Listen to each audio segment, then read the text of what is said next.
Live from Hazard, Kentucky, this is Jammin John's Wrestling News. Here's your news for Wednesday, November 28th, 2018.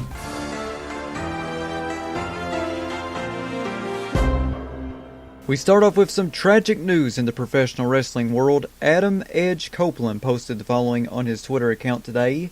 Today I lost my mom, Judy Copeland, aka the Jude Master. The only parent I've ever had. She was my rock, the backbone and bedrock that kept my balance through some very tumultuous years. She never doubted me. Ever. I want to be a wrestler, Ma. Do it. She scraped together our pennies and kept me fed and clothed and even managed to get me those Kiss action figures and WrestleMania tickets. Somehow. Because that's what she did. She supported me and bred me to be the man I eventually became. Took some elbow grease, but I got there. A point where she knew I was going to be fine. I found an amazing partner, and I'm the father to two beautiful little girls. I lived my dream and continue to do so because she watered me and let me blossom. She did her job. But I wish she could have stuck around to see the fruits of her labor longer. To the very end, she showed me where grit comes from. From your heart. From your spirit. Your mana. Your flame. Your spark. Your soul. I can honestly say I don't know anyone who had more. She's free now, and even now thoughts of her make me smile. That's a life well lived. Hey Jude, take a sad song and make it better. You always did. And I want to send good vibes and well wishes out to Adam Copeland and his family. So sad to hear about that. You know, Edge's story was very inspiring to me. You know, whenever I found out Adam Copeland grew up without a man in his life, you know, a father in his life, that really inspired me because I grew up without my father in my life. And my mom, she's my rock. You know, my mom sacrificed her young life. You know, she had me at 16. You know, she sacrificed that youth to raise me. You know, and definitely I want to break out even more in what I do with my talent, so that she can see, you know, the fruits of her labor and stuff. And man, I just really hate that. You know, I don't know what I would do if I ever, you know, lost my mom or anything, God forbid. And I know what he's going through, you know, because I grew up without my dad, and I just really hate that he lost his mom, because my mom was the only parent I ever had too. So, Edge, man, I hope you're doing good. Your mom, very proud of you, man. Very proud of you. You went on to become one of the greatest WWE wrestlers of all time and one of the greatest pro wrestlers of all time. You were one of my favorite wrestlers from 7 years old to now. And if you was to somehow hear this, I'm here for you, man. And I'm sending good vibes, well wishes your way. And thank you for just being such a big inspiration to me and inspiring me to chase my dreams. And once again, well wishes and good vibes and prayers out to Adam Copeland and Beth Phoenix and their family and the rest of the Copeland family. This past week's episode of Monday Night Raw continued to drop in viewership. Raw averaged 2,368,333 viewers with a 0.79 rating.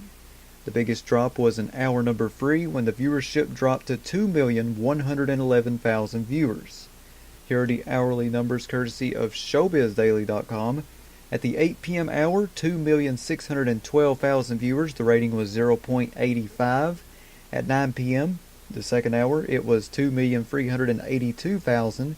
The rating was 0.80. And at 10 p.m., the viewership was 2,111,000, bringing it to a 0.73 rating, which the average viewership was 2,368,333, bringing the rating to a 0.793. According to Wrestling Inc., Fox wants to have Ronda Rousey on SmackDown Live when the program moves to the network next fall. According to the report, Fox feels that Rousey's popularity, credibility as an athlete, and MMA background will help promote the show. The WWE usually does a superstar shakeup, pretty much like the draft, following WrestleMania. WWE will be moving SmackDown Live to Fox next fall. WWE superstars Cedric Alexander and Lince Dorado revealed on social media that their cars were broken into on Tuesday night during the SmackDown/205 Live tapings. Lince Dorado posted a photo of the window smashed and glass all over the seat of the car, and underneath that photo he wrote RIP Fanny Pack. Cedric Alexander wrote, "Someone broke into my rental while I was hanging with Lucha House Party." And he also wrote, "I ended up with glass stuck to my butt on the way to the airport." The WWE announced the following today.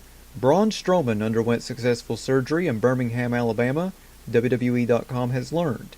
The Monster Among Men tweeted a photo of himself in the bed, and underneath that photo he tweeted, "The countdown to my return, and you're in, starts now. Hashtag TikTok." Of course, talking about Baron Corbin. In a recent interview with SportsIllustrated.com, former WCW champion David Arquette discussed his recent deathmatch experience by saying, "I'm thinking I just got cut in my neck, and if that's my jugular, I'm going to die. Pretty quickly after that, I exited the ring and had someone look at it. Luke is a dear friend of mine, and his son, who is a fantastic wrestler named Jungle Boy, was wrestling on the same show.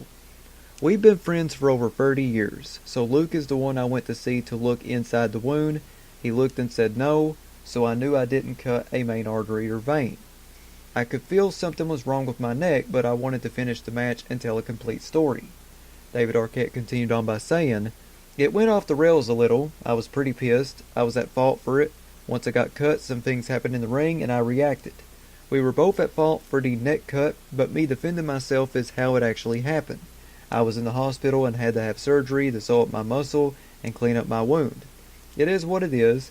I have no hard feelings with Nick Gage, and I hope he doesn't have any with me." The following press release was sent out today. Total Bellas returns for Season 4 on Sunday, January 13th. The Bella Twins and Daniel Bryan are back with an all-new season of Total Bellas premiering Sunday, January 13th at 9/8 Central on E! Network. The new season of Total Bellas will follow Nikki Bella as she moves forward with her new life as a single woman and dips her toe back into the dating pool for the first time in almost a decade, allowing Brie to play matchmaker and set her up on dates. The Superstar Twins return to the ring with renewed focus and fervor to begin the road to WWE's first ever all-women's pay-per-view event, WWE Evolution. Brie and Bryan discuss expanding their family, but with both of them back to in-ring competition and away from Birdie, they must decide if now is the right time to add another baby to the mix. Season 4 of Total Bellas gets underway as Nikki, seeking a change, spontaneously decides she wants to move to Los Angeles, but these plans are put on hold when WWE asks Brie and Nikki to compete at Evolution. Nikki decides to plant her roots in San Diego where she can train with Brie for WWE's historic event. Meanwhile, Brie and Bryan talk about trying for baby number 2, but Brie has reservations she isn't sharing with her husband. Tune in to the Season 4 premiere on Sunday, January the 13th, and catch the Season 8 finale of Total Divas tonight at 9/8 Central on E! Network. Despite being out of action and having a non-wrestling role on television, Alexa Bliss appears to be training for a return to the ring.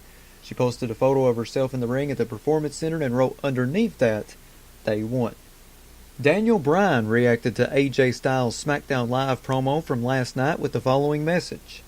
The old Daniel Bryan wrestled 227 matches in a calendar year, much more than AJ has ever done in his career. Shortly thereafter, he needed neck surgery. The new Daniel Bryan is above that sort of masochism. Matt Hardy teased on Twitter that he hasn't wrestled his last WWE match yet. Harry Wrestling Fan tweeted to Matt Hardy, "Fun fact, Mr. Perfect's last WWE match was against Matt Hardy, and the last WWE match Matt had involved his son, Curtis Axel." Matt Hardy responded back to Harry Wrestling Fan by tweeting, "My last WWE match hasn't happened yet, so this particular cycle shall be broken, but I'm sure the delightful cycle of Hardys and Hennings doing battle shall continue in the future." Kevin Owens wrote the following in response to Elton John canceling his concert that Owens was attending. Kevin Owens tweeted on Twitter, "Hey Elton John, nobody ruins my wife and I's date night except me. You, me, WrestleMania. I've fought men in their 70s before, I can do it again. Hashtag KO versus Elton, hashtag KO Mania 4. That's a match I would definitely pay money to see. And finally, here on Jammin' John's Wrestling News, KSDK.com is reporting that the XFL will be bringing a team to St. Louis for its revival in 2020. The remaining 8 teams are reportedly going to be announced next week. So Tony Nelson, there you have it. St. Louis is going to have an XFL team. Now, if only Louisville could have an XFL team, I would be very much happy. That is your news for Wednesday, November 28th, 2018. Check back here tomorrow for another Jammin' John's Wrestling News Flash Briefing on Amazon Alexa devices, YouTube, Spotify, and Stitcher. Follow me on Twitter at John Caldwell, JONCOLWELL. Follow me on Instagram, The Jammin' John. If you'd like to sponsor Jammin' John's Wrestling News or your wrestling promotion wanting to get your next big event out through the awesome power of Amazon Alexa, you can email me, jzcaldwell@gmail.com. That's JZCOLWELL@gmail.com. Big shout out to Ryan Hurdle and Tony Nelson for subscribing to my Patreon. You too can subscribe to me by going to patreon.com/jamminjohn. I have free packages on there ranging from free to $7. Not a whole lot of money. I would really appreciate it if you supported me a little bit financially.